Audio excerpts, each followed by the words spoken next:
Alright, 6th grade, so at this point you should have folded your paper.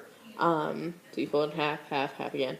And at this point you'll have 16 boxes. If you notice, we won't actually have 16 things, because this very last one is just going to be where our name goes, all the way down here.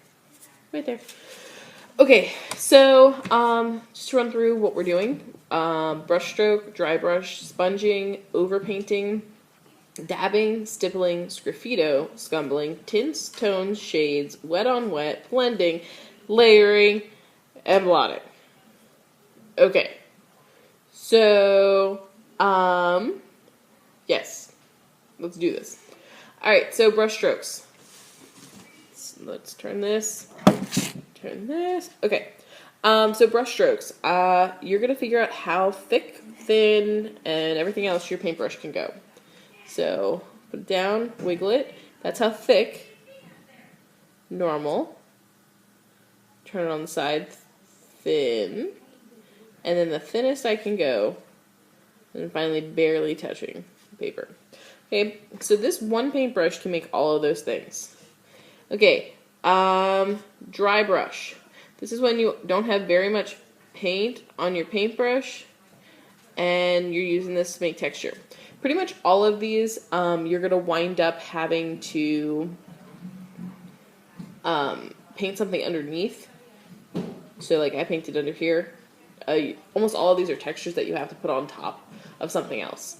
Also, before we go any further, I want you to actually paint a section for overpainting and paint a sgraffito section. Just a base color. So sponging. Sponging is when you get one of these sponges. Ooh, my sponge has water in it. Make sure you get all the water out of it. Otherwise it's going to come off on your painting, like it's doing to me right now. And so when you're sponging, you never want to dip directly into the paint. You actually want to use your paintbrush and paint it on. Get more paint, and just keep painting it on. Spin your paintbrush and your sponge. A sponge will absorb, and so will absorb all the paint, so you don't want to do that. Okay, sponging. Hold the paper, dab lightly, poke lightly, and see how much paint is actually in your paintbrush. Again, sponging you want to do on top of something you've already painted a different color.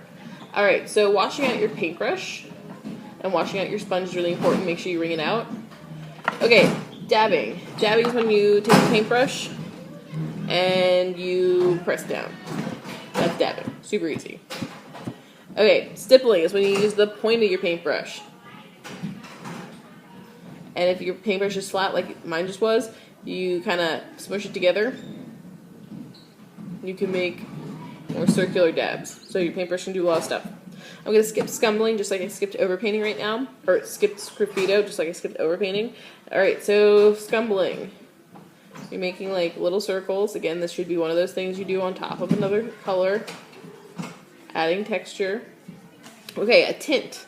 A tint is when you're adding white to a color. So if I take some blue, I put it on top of here, and then I'm going to wash out my paintbrush. Because never mix the colors in the whole container. You never want to do that, because then no one else can use that color.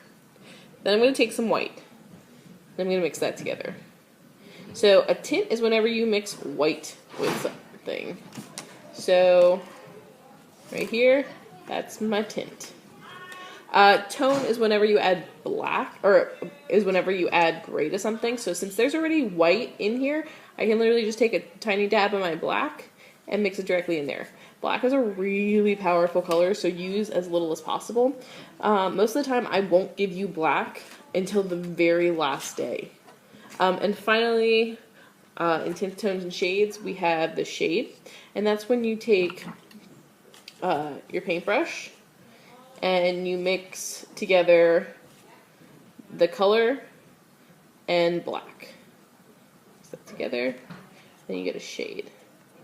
Okay, so tint, white, tone, gray, shade, black.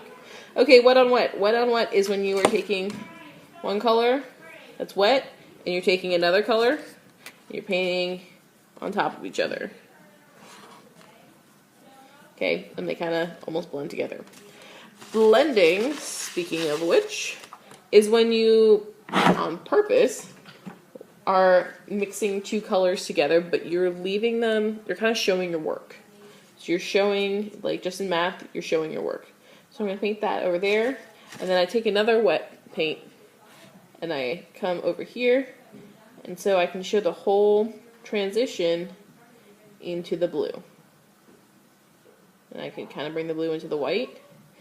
And since my paintbrush wasn't very clean, now I can actually go back. Okay, so you can see the whole progression through all of the colors. That is blending. Blending should be your best friend. Layering is when you put down one color and then you literally layer another one on top. So yeah. And finally, blotting. Blotting is when you take a paper towel and you paint either directly on top of it or you use it to remove a color. If you are using this as a technique, you need to make sure that your paper towel gets in the trash afterwards. So yeah, going back, because we skipped a couple things, let's go back to overpainting. So overpainting is what you do, so everything you're going to outline and fill it in. And overpainting is what you do when you are putting in final details. So you're painting over dry paint. Like wet on wet was painting, wet stuff together. Dry overpainting is dry stuff. Okay, sgraffito is when you are literally painting a totally different color on top of a pre-existing color, and you actually put a pretty thick coat on, and that bottom color has to be dry. And then you can actually carve whatever you want into that. It's awesome for texture. And it'll show. But the top color has to be wet, and the bottom color has to be dry. I'm just using the end of my paintbrush to do that. So, those are all of our painting techniques. Really quickly, I just want to show you our water bucket. Water bucket. These holes are for standing up your paintbrush in. These are for resting your paintbrush in like this when you're not using them. There shouldn't be water over here unless the water drips off of your paintbrush because it's wet. Under here, there is hear that? It's ridges.